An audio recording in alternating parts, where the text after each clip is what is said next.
Hi, I'm Katrina, and this is Boldly Challenging Ableism.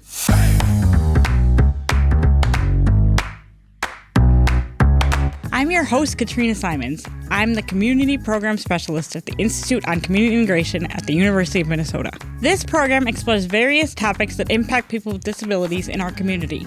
Each episode addresses a different aspect of our society within the context of ableism. Ableism is the prejudice that stems from the belief or belief system that assumes someone is less capable or less worthy because of a real or perceived difference in ability or function. On this program, we hope to answer some questions you may have been afraid to ask, or maybe some you didn't even know you had. Thanks for joining us. I hope you enjoy the conversation.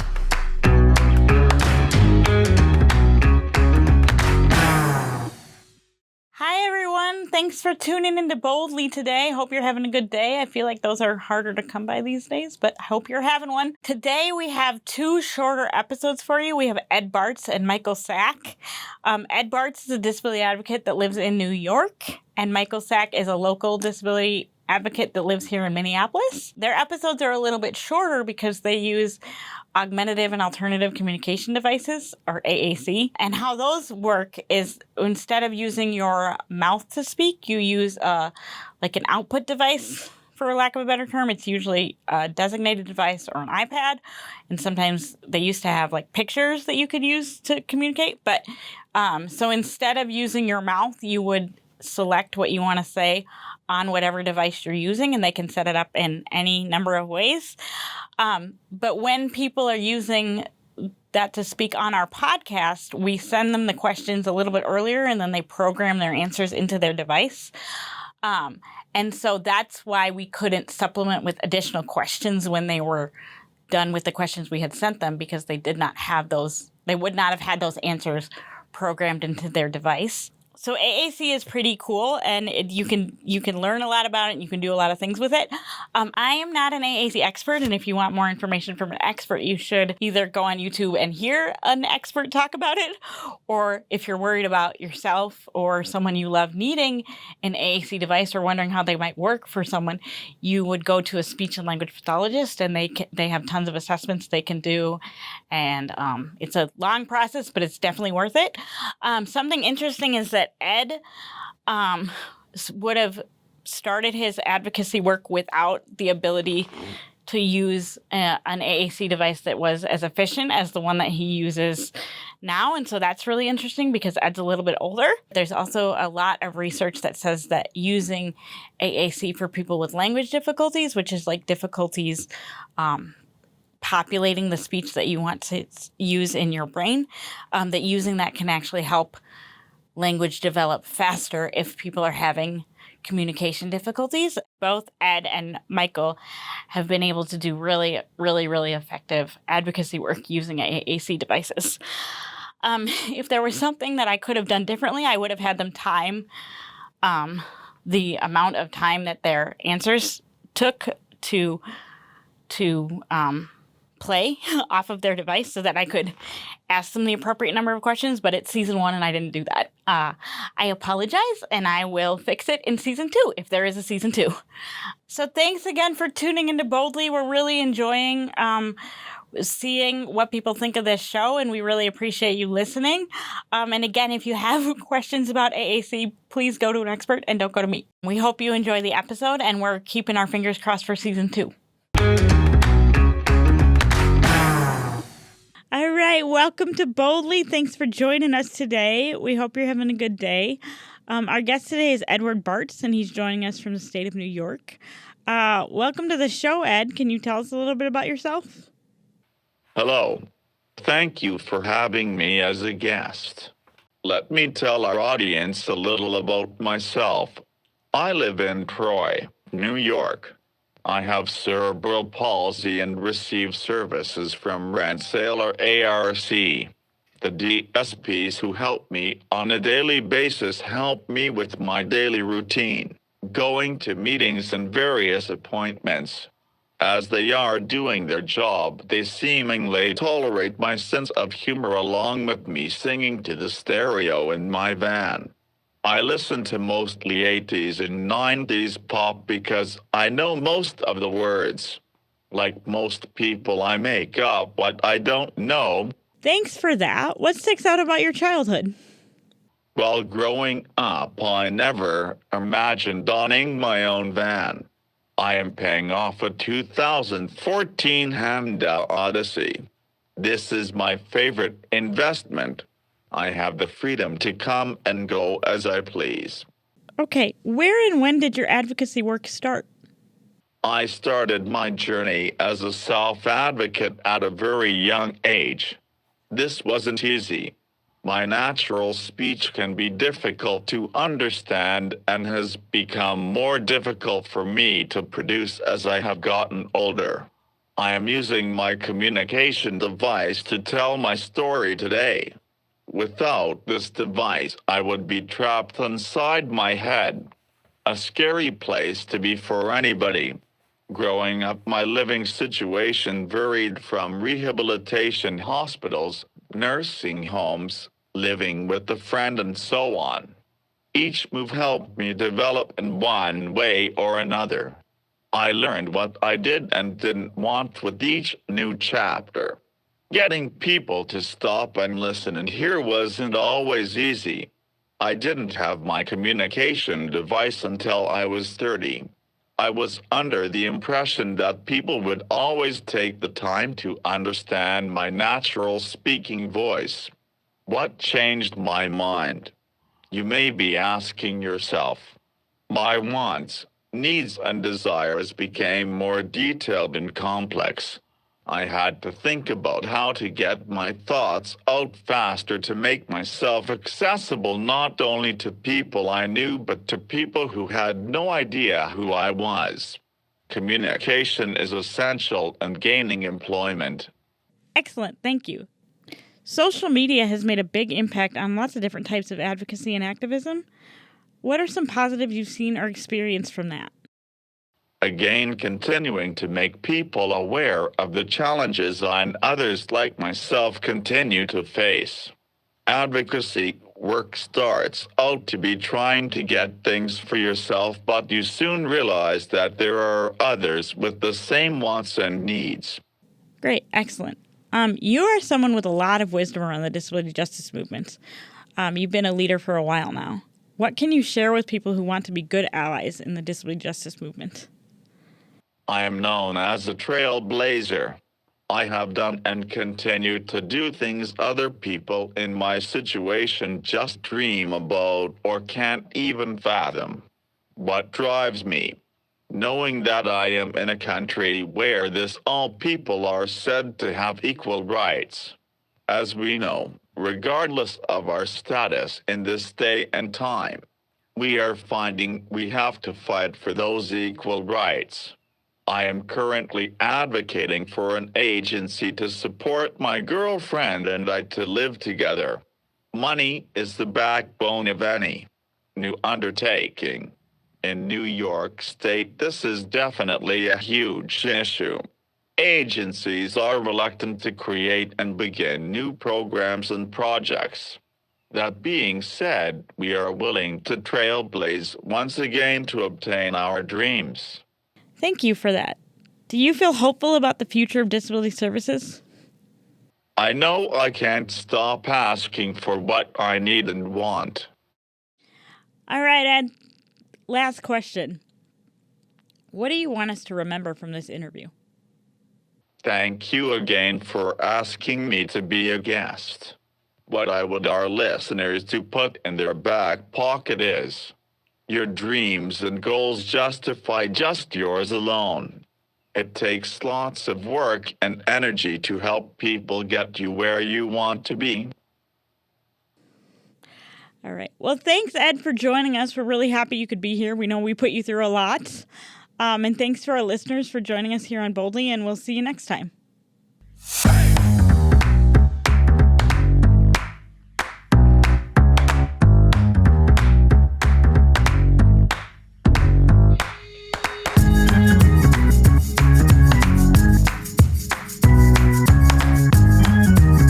Boldly is a co-production of AM 950 and the Institute on Community Integration at the University of Minnesota. For more information, please visit ici.umn.edu.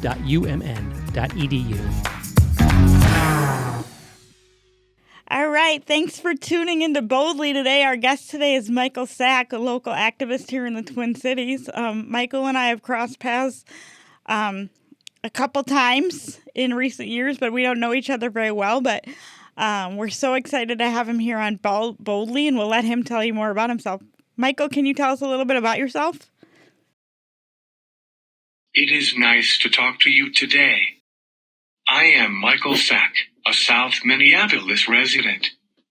I will be using an augmentative and alternative communication application on my iPad for this interview. I currently serve on the Minneapolis Advisory Committee on People with Disabilities and attend RISE Incorporated, a rehabilitation program for adults with intellectual and developmental disabilities. Additionally, I play power soccer on a local team, and our season is actually about to start up. I enjoy watching Minnesota sports, as I split partial Twins season tickets with a friend. And Michael, you play power soccer, and I think you've been doing that for a number of years. I'm not sure how many years. About 13 years. 13 years? Yeah. Okay, cool. And I'm just going to briefly tell people what power soccer is. Power soccer is like regular soccer, except the ball is bigger, and you use your chair, right, to drive it from goal to goal and to keep it out of the goal. Yes. Yep. So one thing that's really cool about power soccer that's not true about all adaptive athletics is that people with more significant disabilities can now have a chance to participate and play and be in sports, which is something that had been a hard thing for quite a while. Yes. Yep. Okay. Thanks so much for letting me know that, because I don't play power soccer, so I wasn't sure exactly if I was right. But thanks for confirming what I said. Yes. And we hope you have a great season. Thank you. Can you tell us what kinds of advocacy you're involved in, Michael? I have had numerous opportunities to build up my disability advocacy skills. During the 2020 election cycle, I was a volunteer on Emma Greenman's State House 63B campaign, assisting with voter accessibility, where I created a voter guide for individuals who have disabilities and managed a Facebook page about accessibility at the polls. A year later, I worked for Sheila Nizhat's Minneapolis mayoral campaign as a disability policy and engagement consultant. I researched disability policies from around the country, created her disability platform, and provided guidance on how to reach voters with disabilities. In June of 2021, I founded the Minneapolis Sidewalk Repair Hunters, a community-led effort to locate and report inaccessible sidewalks and curb cuts, such as heaves, that could impede access to someone who uses a mobility device, white cane, or stroller, as well as every pedestrian. I submit reports to the city of Minneapolis every month or so, depending on how many submissions I receive. I first created a Facebook page and then made a whole website a couple months later that details the effort myself. As I mentioned before, I am a member of the Minneapolis Advisory Committee on People with Disabilities. The mayor-appointed committee provides input on how to implement Americans with Disabilities Act features and mechanisms into city and park board projects, as well as how to ensure that the city government is accessible to all. I have made several suggestions that would enhance accessibility to a variety of projects. In August of last year, I helped a freelance writer with an article about 2 electric poles that were blocking sidewalk access on Excelsior Avenue in southwest Minneapolis.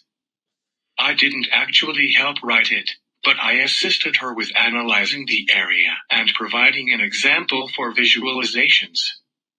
The writer contacted Xcel Energy, and the company ultimately removed the poles. Wow, that's exciting. I go to the Menards on Pryor Avenue in St. Paul, and they have a pole now in the middle of the sidewalk, and I used to just be able to go, like, cut across the parking lot, but they put a fence around the parking lot so you can't cut across it. And so that, like, now it's super dangerous for me to go to Menards. Not good. I mean, I still do it, but yeah. So I really appreciate your work with the telephone poles in the middle of the sidewalk. Thank you. Okay. So Michael, can you tell us how and where your advocacy happens? I mostly do my work either on my computer or iPad, so I can keep up with things while riding Metro Mobility. I sometimes roll around looking for sidewalk deficiencies. Our committee meetings are held virtually on the third Wednesday of each month, so I just go into my bedroom and join on my laptop during our gathering. Whenever news organizations request interviews, I either have the interviewee send me questions via email or set up a Zoom session so I can use my AAC application. Last spring, I was interviewed by Gordon Severson from Car 11 at Rise about the Minneapolis City Council's decision to delay their transportation network company ride-share ordinance. Wow. You're like the busiest person I know, and it's pretty difficult for you to get places sometimes, I would imagine, with the snow in Minnesota. Yes. Yeah. Wow, way to go. Can you tell us what drove you to be an activist? I feel like I have been a disability advocate for a while. I co-managed a blog for over a decade with a friend titled Two Men On that covered accessibility and disability-related topics, as well as baseball and the Twins. I have also written numerous opinion columns about disability and accessibility issues for various publications. Realistically, though, my skills and interest spiked out of boredom in the early stages of the pandemic. It wasn't until when I first met with my current city council member, Emily Kowski, in late 2021 that I heard of the advisory committee. Right then I knew that being on the committee was right for me because I could bring in my expertise and personal experiences to provide meaningful input to projects and programs. That's great. And advisory committees, I say this as both someone who respects them and someone who runs them. They really are really important for people to be on, and they do a lot of really good work. So thank you so much for spending your time on being on the advisory committees. Can you tell us what is the most frustrating thing you've encountered in your advocacy this far? Honestly, not much has been frustrating. As the city staff have gotten to know me and with the addition of Minneapolis's first community specialist for people with disabilities last year, things have gone mostly smooth with my advocacy happenings. The city's response time has been much faster when I report sidewalk obstructions. In addition, having made an early connection with my city council member has been extremely helpful as she is supportive of making the city of Minneapolis accessible and welcoming for everyone. If I had to choose one frustrating situation, though, it would have to be trying to convince state legislators that more state funding is necessary to improve accessibility across the state. Constituents ask for a lot of help and provide a wide array of suggestions that representatives and senators need to sort through and decide which ones to put in bills. For a couple years now, there has been a bill that has been introduced that would provide $5 million to enhance sidewalks and fund other ADA projects in Minneapolis. That legislation has not been passed yet, but I am hopeful since it would benefit everyone if the bill becomes law soon. Yeah, and it's a budget year in the legislature this year, so who knows? Yes. Also, the Trump presidency is going to start, so also, who knows? Yeah. Both things. So we'll see. It's like a toss-up. Yes. Can you let us know how people without disabilities can support your work?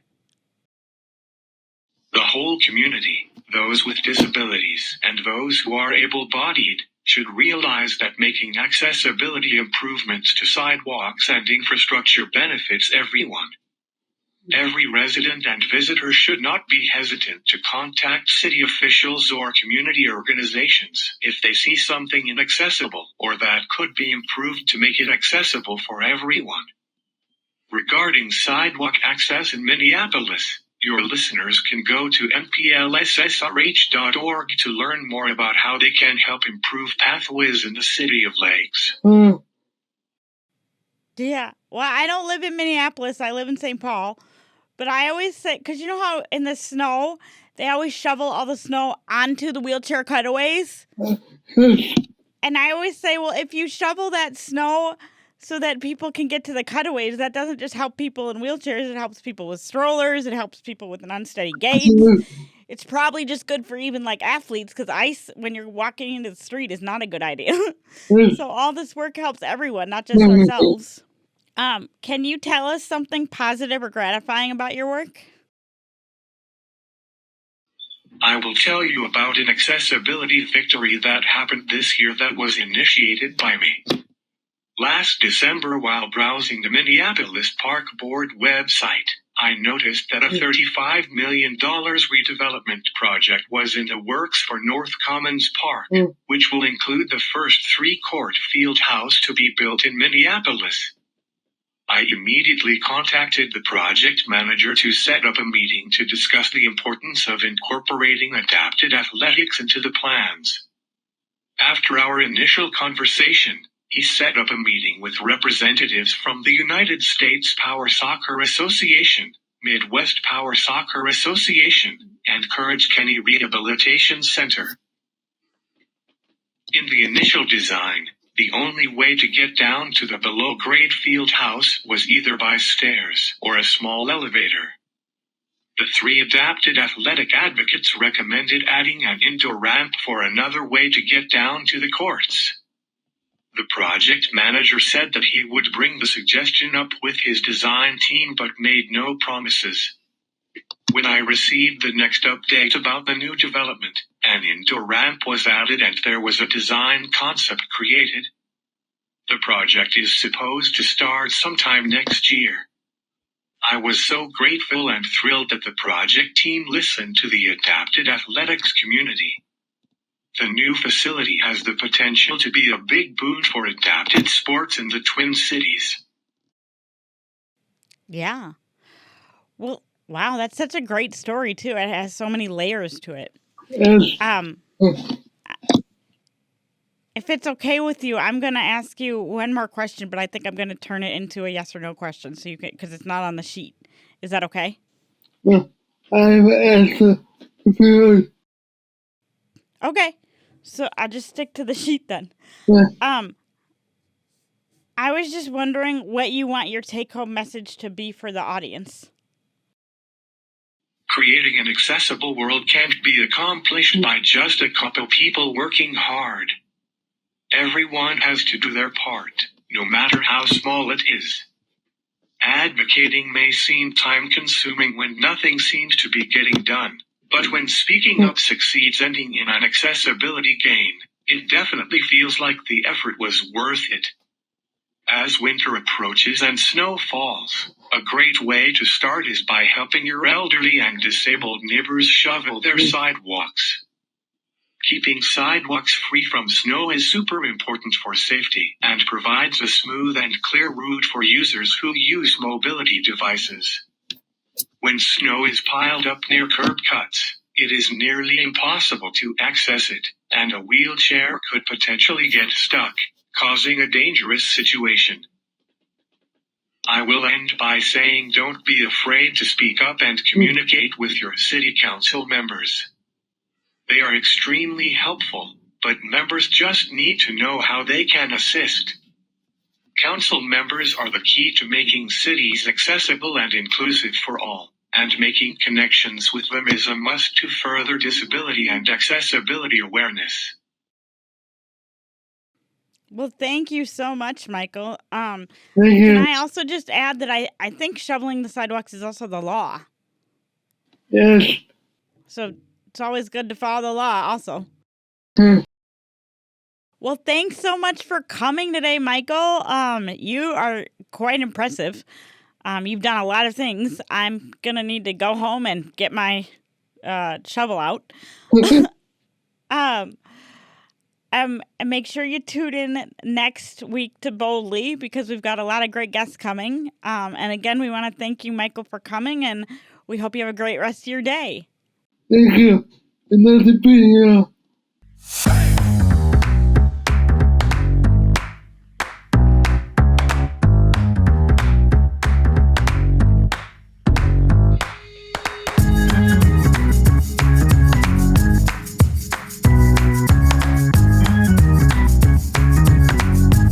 Boldly Challenging Ableism is a co-production of AM 950, the progressive voice of Minnesota, and the Institute on Community Integration at the University of Minnesota. For more information, please visit ici.umn.edu.